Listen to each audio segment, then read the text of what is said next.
कोलकाता के ward number 56 में 95, 96 और 97 डीसी डे रोड पर स्थित शेख सिराजुद्दीन गोलदार वक्फ एस्टेट की जमीन को लेकर संपत्ति विवाद चल रहा है। यहां के मौजूदा मतवल्ली मोहम्मद इस्लाम ने बताया कि ये पूरा वक्फ एस्टेट, जिसका एनरोलमेंट नंबर 110 है, 52 से 53 कट्ठा जमीन पर फैला है। उनकी जमीन पर कुछ लोग 1980 से रह रहे थे और अब वही लोग अपनी उस जमीन को ठेका की जमीन बताने लगे हैं। कुछ राजनीतिक लोगों की मदद से वक्फ की इस जमीन पर उन्होंने अवैध रूप से बिल्डिंग बनाने की भी कोशिश की।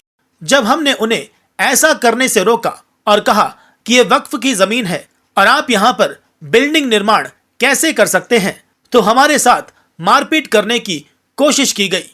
मतवल्ली मोहम्मद इस्लाम ने बताया कि उन्होंने इस वक्फ एस्टेट की देखरेख की जिम्मेदारी अपने छोटे भाई की पत्नी प्रियंका कलाम को दे दी है। वहीं प्रियंका कलाम, जो अभी इस वक्फ एस्टेट की देखरेख कर रही हैं, उन्होंने आरोप लगाया कि कुछ लोगों ने टीएमसी के नाम पर उनके पूर्वजों की इस वक्फ संपत्ति को लूटना चाहते हैं।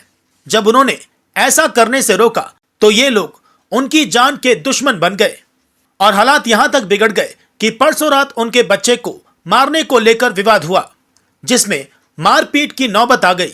आखिरकार एनआरएस हॉस्पिटल में मेडिकल करवाने के बाद इंटाली थाने में दोनों पक्षों ने एक दूसरे के खिलाफ शिकायत दर्ज कराई। वर्तमान में स्थिति काफी नाजुक हो चुकी है, क्योंकि यह विवाद लगातार बढ़ता जा रहा है।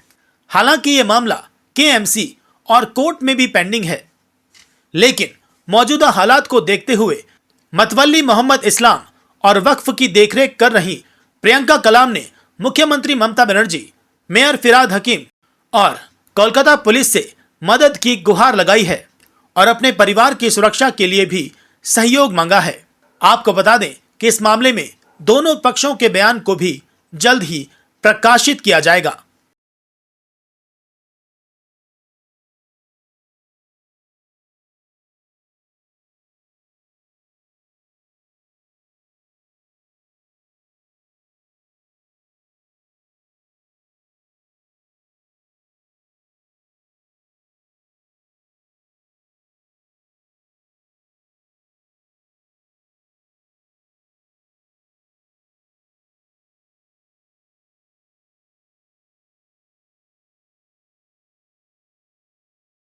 मेरा नाम है मोहम्मद इस्लाम, एज ए मतवली स्टेट के।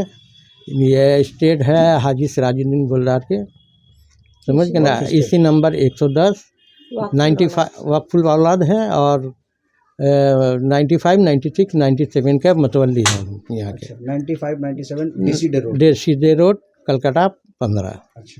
अच्छा, कब से आप लोग हम लोग है 1873 से। हाँ, बुनियाद से बुनियादी हम लोग है यहाँ का, वक्फुल औलाद है।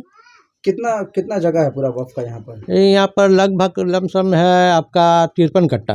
53 कट्टा जी। अभी क्या प्रॉब्लम पेश आ रहा है? अभी जो है हम लोग का जो टेनेंट पहले जो थे वो तो है ही नहीं है। इन लोग कब से आया है और इलीगल बिल्डिंग करने के लिए ये कर रहा था, उसका लिए केस चल रहा किए हैं हम लोग हैं।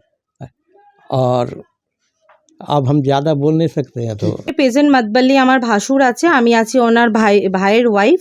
অ্যাকচুয়ালি ব্যাপারটা হলো আমাদের 97, 95, 96 অ্যান্ড 97 ডিসিডে রোড হচ্ছে হাজি সিরাজুদ্দিন গোলদার, ইসি নাম্বার 110। এইটা ওয়াক অফ অলাদ আছে। আচ্ছা, ব্যাপারটা হচ্ছে এখন 97-এর কিছু লোক দখলদারি করে বসে আছে, যারা ঠিকা টেনেন্ট বলে নিজেকে মানে দাবি করতে চাইছে।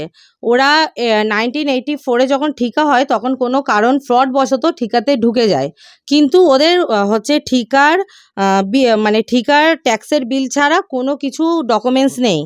সেক্ষেত্রে ওয়াকাবও আমাদের এখন জানিয়েছে যে এটা কিন্তু মানে ঠিকা নয়, ওয়াকাবি আছে। আর এইটা আমাদের রেকর্ডেড করা জমি, ওনার উইলে লেখা আছে যে এটা কোনোভাবেই কোনো কিছুতে যাবে না। আচ্ছা, এখন যেইটা ব্যাপার হয়েছে 97-এ ইললিগাল ওরা বিল্ডিং করতে চাইছে। কিছুজন করে মানে মারকোঠা বা একতলা দুতলা করেছে, কিছুজন আবার বড় প্রমোটার ঢুকিয়ে করতে চাইছে, সে জায়গায় ওরা বাধা পাচ্ছে। এখন হচ্ছে সাইফুল হক বলে একজন আপনার আগস্ট মাস থেকে একটা ঢালাই করছিল, তাতে আমরা গিয়ে বাধা দিই, তাতে আমরা কর্পোরেশনকেও জানিয়েছি, প্লাস আমরা ওয়াকাফকেও জানিয়েছি। ওয়াকাফ থেকে ইন্সপেকশনে এসেছিল, ওরা এসে দেখে সেইটা ডেমোলিশের জন্য অর্ডার দিচ্ছে, যার আমার একটা নোটিশ আছে, আমি দেখিয়ে দেবো সেইটা। ওরা হচ্ছে ডিজি বিল্ডিংকে দিয়েছে আর থানাকে জানিয়েছে যে এটা ইল্লিগাল হচ্ছে, এটা ওয়াকাফ প্রপার্টি, এটা ডেমোলিশ করবার জন্যে। কর্পোরেশনে কেস চলছে, কর্পোরেশনে 401A হয়েছে, প্লাস আপনার এফআইআর হয়েছে। পরশুদিন আমাদের হিয়ারিং ছিল, পরশুদিন হিয়ারিংয়ে ওরা যায়নি, আমরা গেছিলাম, ওরা ডেট চেয়েছে। এতটা ঠিক ছিল যে এটা সিভিল কেসের মধ্যে আসছিল। এখন ব্যাপারটা হচ্ছে কালকে ওই সাইফুল হক বলে যে লোক আছে, উনি আমার বাচ্চাকে উস্কে একটা ঝামেলার সৃষ্টি করে, মানে আমার বাচ্চাকে মেরে ফেলবে এই ধরনের একটা হুমকি দেয়, যার প্রতিবাদ আমরা করতে যাই। প্রতিবাদ করাতে পার্টির কিছু লোক আছে, মানে আমরা আচ্ছা যখন এই কেসটা হয়েছিল আমরা কিন্তু স্বপন সমাদ্দারকে জানিয়েছিলাম, আমাদের কাউন্সিলর। উনি কিন্তু বলেছিল যে আপনারা থানায় যান, আপনারা আইনি যে প্রসেস আছে করুন। আমরা সেটা অক্টোবর মাসে ওনার কাছে গেছি, তো ওনার দিক থেকে আমরা আর কিছু মানে পাইনি, তো আমরা থানা বা আমরা কোর্টের আইনে, আমরা ইন্টালি থানায় আমরা আইনি প্রসেসেই সব কিছু করছিলাম। কিন্তু ওনার হচ্ছে যে যুবনেতা মুকেশ, তিনি হচ্ছে কর্পোরেশন থেকে 401A থাকা সত্ত্বেও ওদের কার্ড খুলতে পারমিশন দেয়। কিন্তু আমরা সেটা যখন ওনাকে ফোনে বলি, উনি বলে আমি পারমিশন দিচ্ছি, তোমরা যা করবার করে নাও। উনি পুরো ওদের মদত করছে, মানে ওই মুকেশ বলে যিনি আছে। আর আমাদের এখানে কয়েকজন যারা মোহাম্মদ আমির, খেরুদ্দিন, তার নাম খেরুদ্দিন, রিজওয়ান, পাপির নাম মোহাম্মদ সানি, আচ্ছা আসলাম, ইলিয়াস খান, আর হচ্ছে সাইফুল হক। আর মেয়েদের মধ্যে কজন আছে, জিন্নাত, শাহিন বেগম, সোনি, ওরা নিয়ে 1-150 নিয়ে যারা দখল করে বসে আছে, তারা যেহেতু প্রোমোটারি করতে পারছে না, সেহেতু তারা প্রোমোটারি করবার জন্য সব একতা হয়ে কালকে রাত্রিরে, আচ্ছা একটা যে কালকে একটা মারামারি হয়, দুপক্ষের মধ্যে যখন হাতাহাতি হয়, আমরা দুতরফেই থানায় যাই, থানায় লিখিত দিই, এতটা ঠিক ছিল। কালকে রাত্রিরে ওরা এসে আমাদের ঘরে 1-150 লোক নিয়ে চড়াও হয়, টাইম 10:30 নাগাদ। আমরা লাস্টে বাধ্য হয়ে লোকাল থানা ফোন করি, প্লাস 100 ডাইল করে লালবাজারকে ডাকি, লালবাজার এসে তাদের সরায়, আর আমাদের মহিলাদের শিলতাহানি প্লাস মারবার হুমকি দিচ্ছে। আজকেও সেম, আপনারা এসছেন, আপনারা হয়তো দেখতেই পাচ্ছেন যে কেমন চিল্লামিল্লি করছে।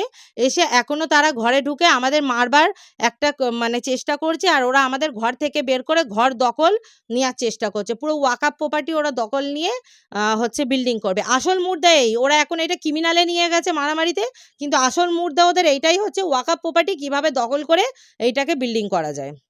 আপনি যে নামটা বললেন মুকেশ, হুম। মুকেশ কে? মুকেশ হচ্ছে যুবনেতা, এই যুবনেতা 56 ওয়ার্ডের যুবনেতা, মানে কোন দলের? টিএমসি।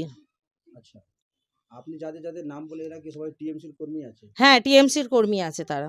আপনি কিছু পার্টি উটি করছেন? আপনি না না, আমি সাধারণ মানুষ, আমরা খেটে খাই, আমরা কোনো পার্টিতে নেই।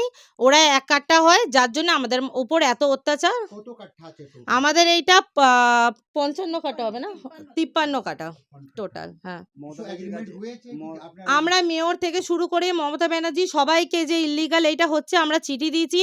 আমরা কিন্তু মেয়রের থেকেও ভালো রেসপন্স করেছি, যেটা এফআইআর কর্পোরেশন এফআইআর হয়েছিল ওদের নামে, ওইটা মেয়রের বলাতে, মেয়রের অ্যাসিস্ট্যান্ট কালী ব্যানার্জি ওনার বলাতেই কিন্তু আমাদের এফআইআরটা হয়েছিল।